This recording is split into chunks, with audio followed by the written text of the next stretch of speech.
Boa noite a todos, que a graça e a paz de Cristo Jesus esteja com todos aqueles que estão nos assistindo neste momento, aqueles que de alguma forma esse vídeo pode chegar, que o amor de Deus, a graça, a bondade e a misericórdia do Senhor esteja sobre a sua vida, a vida da sua família, a vida dos seus filhos, que seja um momento de esperança, de fortalecimento e da bondade do Senhor sobre todo o povo de Deus, especialmente todas as ovelhas da primeira igreja presbiteriana renovada de Londrina. De fato é um tempo difícil, tempo onde o coração dos pastores ficam bem apertados e tentando encontrar caminhos para cuidar das pessoas que nós amamos. Existe no coração de todo pastor um amor muito grande pelas suas ovelhas. E esse tempo de isolamento social tem nos causado uma saudade muito grande.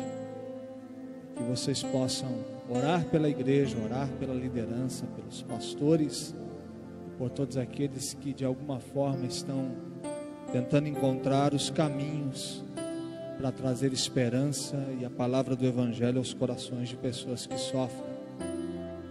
Quero dar os parabéns a toda a equipe da primeira igreja que de uma forma muito bela tem feito um excelente trabalho, conseguiram se organizar e desenvolver um trabalho de excelência para poder alcançar não só pessoas da igreja, mas tem alcançado inúmeras outras pessoas. Ontem mesmo eu assisti a serenata de vocês, né? Andando pelas redes sociais. Chegou um momento que chorei, me emocionei, fui tão abençoado em ver vocês caminhando. A gente fez isso lá também na nossa igreja. Foi um momento onde a gente sai para abençoar e volta abençoado, edificado. Então parabéns, vocês que estão em casa não conseguem perceber toda uma estrutura, uma logística que foi montada para poder com todo carinho alcançar a sua vida. E eu também estou aqui de uma maneira muito feliz poder compartilhar o Evangelho nesse momento para a vida de todos vocês. Quero convidar você a abrir a sua Bíblia no Evangelho de Lucas, capítulo 24, dos versículos 13 até o 17. A história está até o versículo 35. Para a gente poder ganhar um pouco de tempo, a gente vai ler somente até o 17. Fica com a sua Bíblia aberta, para que você possa acompanhar a mensagem do Senhor ao seu coração. Lucas capítulo 24, dos versículos 13 até o 17. Naquele mesmo dia, 2 deles estavam de caminho para uma aldeia chamada Emaús, distante de Jerusalém, 60 estádios. E iam conversando a respeito de todas as coisas sucedidas. Aconteceu que enquanto conversavam e discutiam, o próprio Jesus se aproximou e ia com eles. Os seus olhos, porém, estavam como que impedidos de o reconhecer. Então, lhes perguntou Jesus: que é isso que vos preocupa? E de que ides tratando à medida que caminhais? E eles pararam entristecidos. Obrigado pela tua boa e fiel palavra, Senhor. O Senhor me use para falar com centenas de pessoas, famílias que estão nos assistindo agora, ou onde esse vídeo chegar, essa filmagem chegar.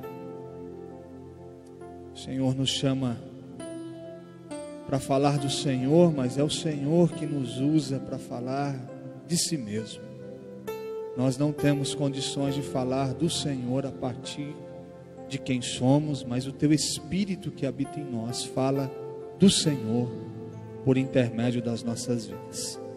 Que isso aconteça nesse instante.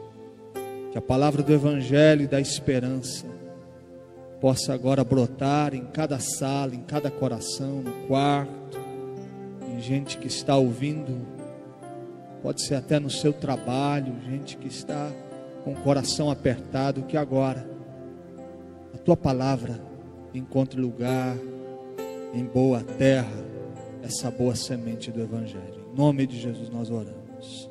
Amém. Para você entender o momento histórico que Lucas está nos dizendo, é logo depois da ressurreição. A notícia é a notícia de domingo. Os acontecimentos que estão agora tomando o cenário dos discípulos de Jesus têm a ver com a ressurreição. Mas Lucas nos fala de dois discípulos, provavelmente Cleopas, e os estudiosos dizem que o outro é o próprio Lucas, que estão caminhando, e eles estão falando com respeito dos acontecimentos da sexta-feira à noite. Eles estão dizendo sobre a crucificação. À medida que vão caminhando, a palavra nos fala no versículo 13, 60 estádios, isso dá 11 quilômetros, é uma caminhada longa, e o coração desses discípulos está carregado, peso. Eles estão dizendo que um sonho acabou, havia neles a expectativa que o Messias seria revelado, que essa opressão do poder político e econômico de Roma poderia estar no seu fim, e eles entregaram a vida carregados de esperança, diante daquele que estava anunciando o reino de Deus, sinalizando, trazendo sobre os seus ombros as afirmações dos profetas sobre o Messias, e ele dizia que ele era o Messias. Mas de repente a sexta-feira chegou, e como aquele que parece que perde o controle de conduzir a sua própria história, foi sendo jogado do governo político para o governo religioso, e ninguém queria assumir a culpa de conduzi-lo ao Calvário. E eles vão o tempo todo dizendo: não, isso não é comigo, não é. Mas ele se permite levar silenciosamente. Aquilo que o profeta havia anunciado está se cumprindo, como ovelha muda, está sendo conduzida ao matadouro. E eles estão falando sobre isso, e o coração está pesado, estão imaginando o que vai ser da vida depois de todos esses acontecimentos. Domingo é o domingo, nesse exato momento da exaustão, da desesperança, do passo pesado, da notícia dissaborosa. E de repente, um homem surge, como se não soubesse dos acontecimentos dos últimos dias, faz uma pergunta que aparentemente é absurda para esses dois discípulos. Pergunta para eles: e aí, amigo, sobre o que vocês estão falando? Eles se sentem ofendidos e tristes com a pergunta daquele homem, dizendo: como assim? Por onde você andava? O que você andava fazendo? Você estava em outro mundo? Você parou de ver as notícias? Você não está percebendo quais são as conversas das esquinas? Qual é o papo do dia? Os acontecimentos dos últimos dias? Você não... Que ambiente você vive? E fala: mas o que aconteceu? E eles vão relatando, dizendo de Jesus o Nazareno, que se afirmava ser o Messias, um homem que foi reconhecido como um profeta, um poderoso em obras, palavras. Era alguém que a sua autoridade era reconhecida diante de Deus e diante do povo. E de repente, tudo acabou. Ele morreu, sepultado está. E agora o que vai ser da nossa vida? E à medida que eles vão caminhando, vão escutando, o Senhor Jesus vai perguntando, e os passos vão acontecendo até que o final do dia chega. Jesus diz que vai passar adiante. Eles falam: não, fica mais um pouco, Senhor. E ele entra, senta na cadeira, começa a conversar, e eles começam a perceber que algo diferente está para acontecer. Ele pega o pão, ele parte o pão, os olhos se abrem, E eles saem da sexta-feira e mergulham na ressurreição e a vida.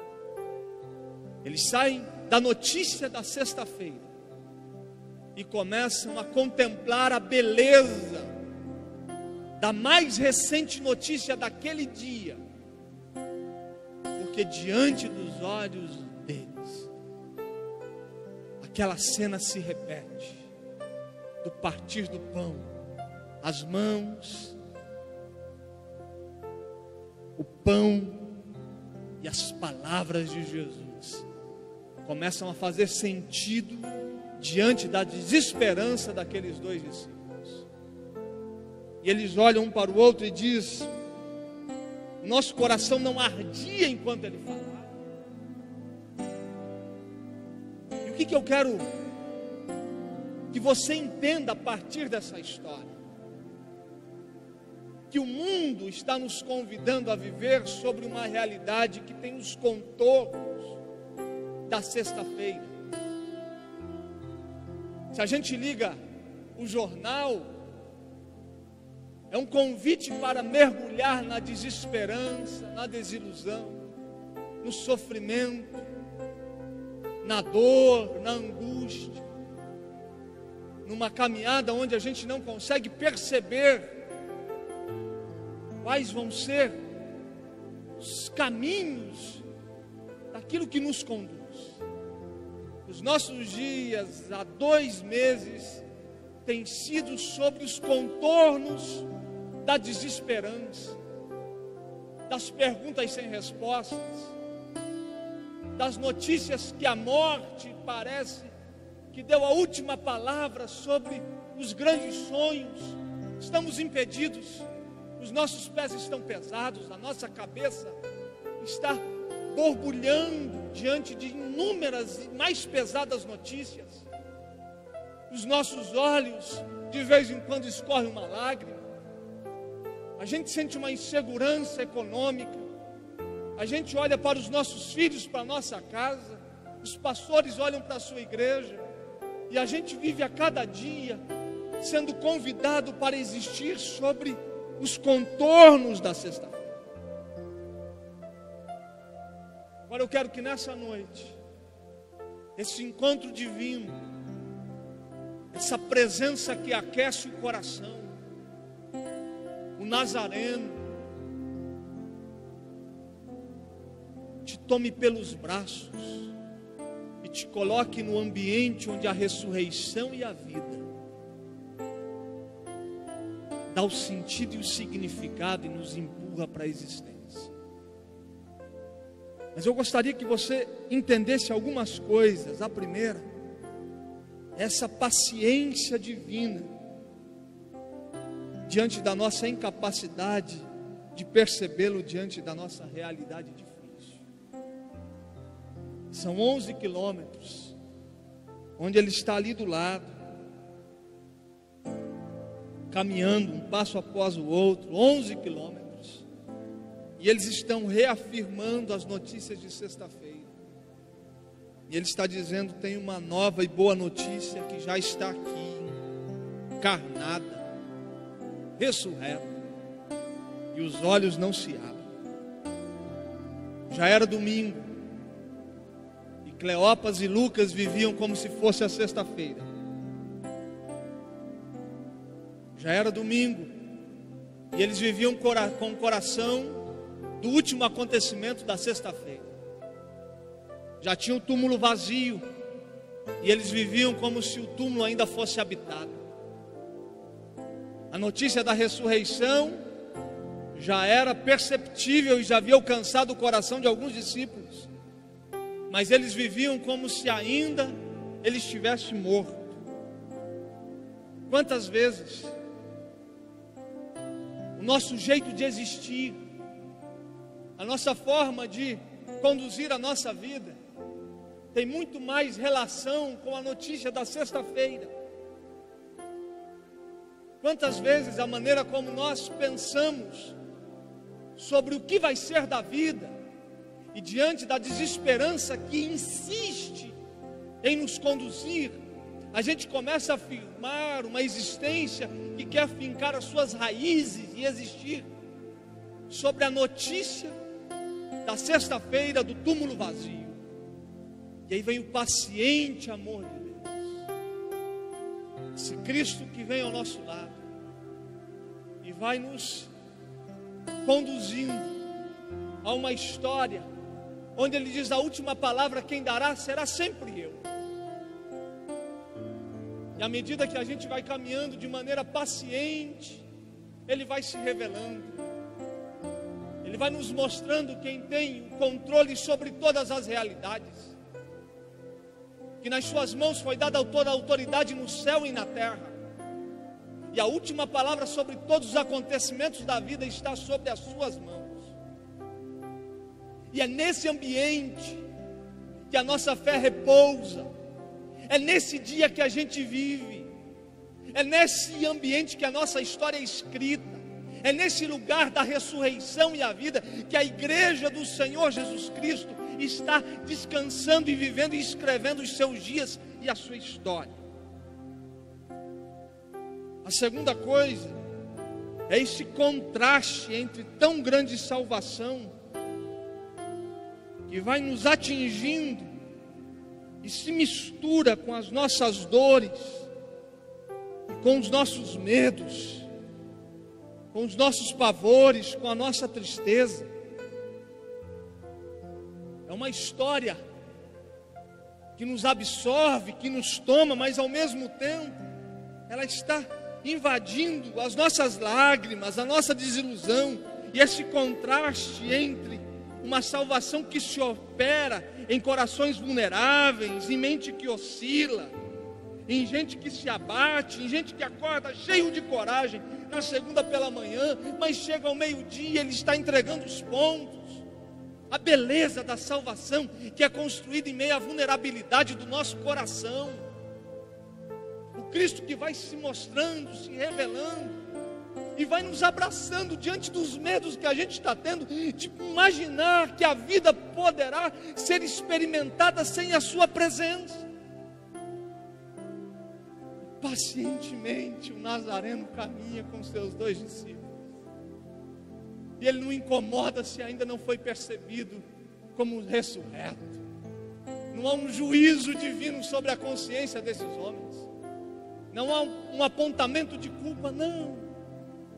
Diz: eu sei que o coração está desesperançoso, eu sei que ainda vocês vivem sobre os acontecimentos da sexta-feira, eu sei que aí vocês estão existindo ainda sobre aquilo que vocês viram, aquela cena trágica do meu último suspiro, quando eu declarei está consumado. Eu sei que vocês estão ainda carregados com as cenas diante da mente de vocês, do meu corpo sendo totalmente envolto em um lençol e colocado em um túmulo. Eu sei,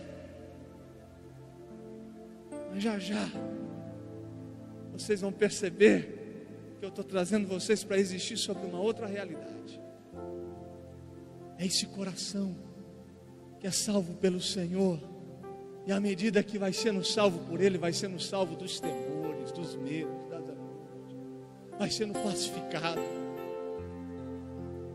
Que em meio a gente salva, a gente liga uma TV e a hora que a gente desliga, parece que a gente não consegue levantar do sofá. A gente abre uma página de noticiário na internet,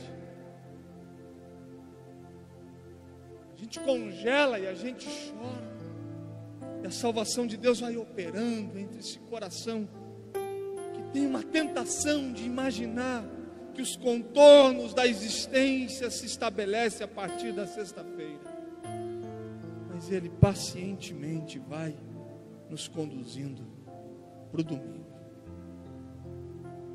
Aí o versículo 29, mas eles o constrangeram dizendo: fica conosco, porque à tarde até aí os olhos não haviam sido abertos, o dia já se declinava, e ele entra para ficar com eles.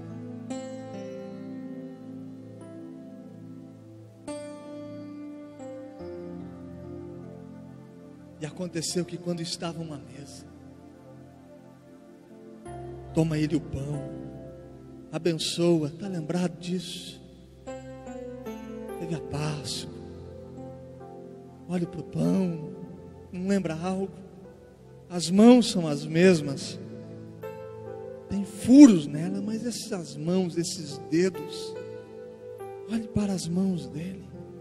Ele parte o pão. Não lembra aquele dia? E aí os olhos se abrem, como se fosse um mistério divino, como se fosse um toque da graça. Se abrem. Ele fala, é Ele. E ele desapareceu da presença. Essa realidade mística da fé, que ele desaparece, mas nunca mais deixa de estar presente. Esse mistério desapareceu, mas presente está. Não serão mais abandonados. A fé que nos dá certeza da presença, mesmo quando a gente não o percebe. Mesmo quando não dá para vê-lo, a gente vive a certeza. Saibam que os protestantes são os únicos no mundo que, quando vão falar com o Eterno, com o seu Senhor, fecham os olhos. E é um símbolo de dizer, ao fechar os olhos, que o nosso Deus não está em nenhum lugar que a gente possa mirá-lo. Ao mesmo tempo, Ele habita em todas as esferas. Eu fecho os olhos porque eu não consigo vê-lo, mas eu sei que Ele está, que Ele é. Olhos fechados, mas corações carregados de fé. Ele desaparece, mas a presença dEle jamais se afasta. Dá para entender, você que está me assistindo, o que é isso? A gente não está aqui, esses bancos estão vazios, mas aquele que nos tirou da sexta-feira e nos conduziu para um mergulho na ressurreição e a vida, para viver sob a melhor e a maior boa notícia de todos os tempos, presente está, junto da gente, acabando com o nosso passado de dores, nos dizendo que, enquanto o mundo nos convida para a tenebrosa sexta-feira, Ele está abrindo um novo e vivo caminho pelo seu sangue, onde aqueles que Ele chamou, pisarão pela fé e encontrarão o Eterno, e o verão face a face. É nesse ambiente que os filhos de Deus andam, onde a graça de Deus e a bondade e a misericórdia passa a nos seguir, porque a gente vive sobre essa certeza. Há 2 meses, a notícia terrível da sexta-feira nos pegou, mas a nossa fé nos conduz diariamente a esse ambiente para existirmos no domingo, onde os nossos passos ficam mais leves, onde o nosso coração se enche de esperança, onde a gente passa a experimentar da ressurreição e a vida e da bondade do Senhor. A minha oração nessa noite é que os seus olhos se abram, que você o perceba, que os seus olhos possam contemplar. A minha oração é que o seu coração venha arder, o seu coração venha queimar, o seu coração venha ser carregado de esperança, porque Ele está vivo. Nós vivemos a história da redenção. Nós somos parte do povo que conta a história da salvação. E temos a plena certeza que um dia dos nossos olhos serão enxugados toda lágrima, e do nosso coração será arrancada toda tristeza. A minha oração é que o seu coração venha arder, que você o perceba, que ele invada a sua casa agora, que ele sente-se à sua mesa, que ele parta o pão diante dos seus olhos, que você conte a história a partir desse novo dia, desse fato histórico e definitivo na história da salvação, que é a sua obra suficiente de esperança e de nova vida para a gente. Ele é a ressurreição, e a igreja de Jesus constrói a sua história pela notícia de domingo e não pela notícia da sexta-feira. Os discípulos de Jesus caminham no caminho onde os contornos dos seus passos são dirigidos pelo empurrar do acontecimento de domingo e não da sexta-feira. E para terminar, eu quero contar a minha experiência pessoal de um dia onde eu era tomado pelo sentimento da sexta-feira. Os meus olhos rolavam lágrimas e o meu coração partia em dor. Era o meu último domingo com a minha mãe. 25 de maio de 2008. Fui visitá-la no hospital. Passei algumas horas onde poucas palavras foram trocadas pelo seu cansaço. A vida estava se despedindo naquele dia, a cada suspirar da minha mãe. Eu olhava o seu respirar ofegante, e aquilo para mim era a sexta-feira. Disse ao Senhor: por que o Senhor não resolve essa dor no meu coração? Porque o Senhor não muda tudo isso? O Senhor pode fazer. Você pode chegar aí e colocá-la de pé.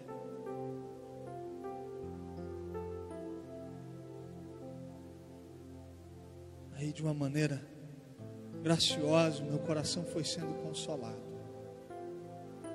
E eu fui sendo retirado da sexta-feira para o domingo. Ele se aproximou e eu fui caminhando com ele. E os meus olhos foram se abrindo. Meu coração foi aquecendo. E eu fui sendo jogado para o domingo. Quando meu coração se aquietou na certeza que estava tudo resolvido. Onde eu passei a entender que a última notícia que seria dada para mim como filho não era a notícia da sexta-feira, mas de domingo. Que a minha mãe tinha sido transportada da morte para a vida. Que o caminhar dela já não era o caminhar da sexta-feira, mas de domingo. Que não importa sendo curada, ou adoecendo, ou vivendo ou morrendo, ela existia no domingo e não na sexta-feira. E se ela continuasse viva, ela seria minha mãe. Continuaria cuidando dos netos e nos agraciando com seu carinho. Mas se ela se despedisse, ela se tornaria minha irmã. Mas ela jamais deixaria de existir. Porque os seus olhos já estavam abertos. O seu coração estava aquecido. E a graça de Deus e a ressurreição e a vida estava tirando todos nós, a nossa família, da sexta-feira, da desesperança e das lágrimas, e nos conduzindo a um mergulho na ressurreição e a vida. É nesse dia que a gente vive. É nesse lugar que a gente pisa. É nesse lugar que a nossa história é escrita. Eu posso estar falando com gente nessa noite que insiste a viver na sexta-feira, com a sua depressão, com o seu luto, com as dores infindáveis, com a insônia. Gente que está vivendo uma realidade de sexta-feira no seu casamento, um divórcio apontando, uma crise, uma falência, um afastamento do seu filho, filho perdido, relacionamentos rompidos. Que hoje os braços eternos do Nazareno te abrace e te conduza para o domingo. Ele está na sua casa, sentado na sua mesa, partindo o pão. Que os seus olhos se abram, que o seu coração aqueça, e que a ressurreição e a vida arranque a depressão, a insônia, as angústias e as dores de existir sobre tristes acontecimentos, para passar a existir num ambiente onde a celebração e a vida é uma